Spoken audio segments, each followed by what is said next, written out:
Bu Anti. Iya, siang, Nak.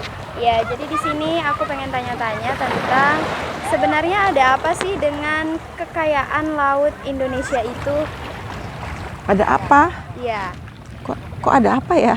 Iya, karena tuh kayaknya isu-isu yang selalu hangat tapi sering terlupakan sama orang-orang. Jadi sebenarnya apa di laut itu ada apa? Nah, dijelaskan dulu ya, sedikit. Kita kan negeri bahari ya. Jadi 17.500 pulau lebih itu kita miliki.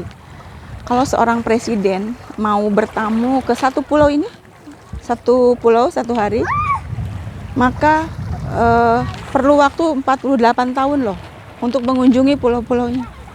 Bayangkan berapa luas lautnya itu. Dan lagi kita ada di persimpangan dunia, itu nilainya lebih daripada minyak bumi yang kita miliki. Gak akan pernah habis. Kenapa itu aja dulu, nggak usah kemana-mana, nggak usah ke biota laut, nggak usah ke kolagen, nggak usah ke ikan, nggak usah ke semua yang kita miliki di laut isinya. Itu saja dulu. Persimpangan dunia, poros maritim, dan yang tadi pulau-pulaunya itu. Jadi sebenarnya dari keberadaan lautnya aja udah kaya gitu ya. Itu bukan main, sangat kaya sekali ya. Dan kalian itu harus tahu gitu. Iya. Jangan fobia untuk melaut, dan juga jadikan ini keunggulan kompetitif bangsa kita supaya kalian bisa menjadi orang-orang yang kekuatan maritim kita itu sudah dari sejak zaman Majapahit ya.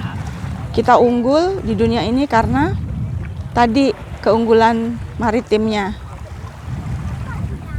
Nah, jadi sebetulnya apa yang seharusnya kita sebagai generasi bangsa, para pemuda, generasi milenial yang hidup di zaman yang lebih modern lagi, tentunya teknologi lebih banyak lagi nih buat ngembangin laut. Betul. Nah, jadi apa pesan dari Bu Anti untuk para pemuda generasi bangsa? Ya, pesannya sederhana ya. Sebetulnya teknologi itu sudah bisa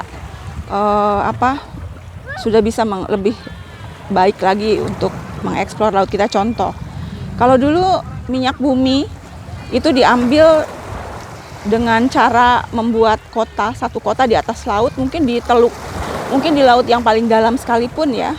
Sekarang tuh udah enggak. Contohnya di Brunei itu udah memakai satu sistem kelok seperti ular gitu ya, nanti disedot ke darat. Itu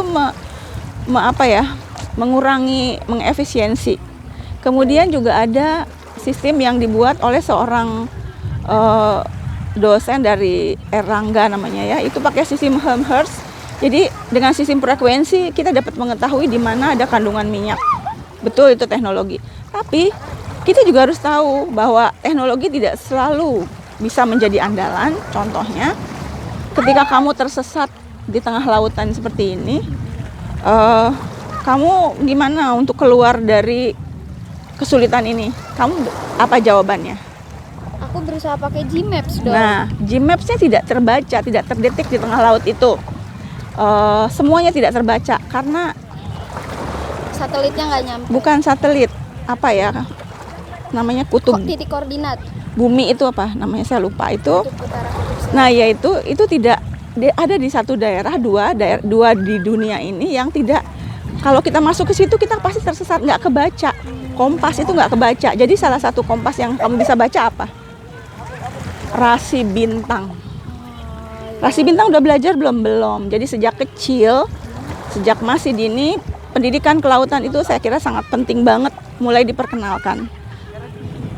Gitu. Jadi, ya. Dengan kita mengenal laut sebenarnya kita bisa gali potensi kekayaannya begitu ya. Iya, banget. Dan itu bisa sebenarnya buat menopang semua kebutuhan anggaran negara. Itu bisa, apakah bisa sebenarnya? Banget. Dan laut itu bisa membangkitkan jutaan sektor kerja ya. Kemudian juga dari laut butterfly effect seperti industri semuanya bergerak. Itu yang perlu kalian ketahui sebagai generasi muda, bagaimana laut menjadi keunggulan kompetitif bangsa kita ya. Jadi sebenarnya sangat urgent untuk kita peduli mulai saat ini juga, kepedulian terhadap laut. Ya. Ya, terima kasih Bu Anti atas waktunya. Semoga bisa terus berkarya dengan Bina Bahari Nusantara. Terima kasih. Siang.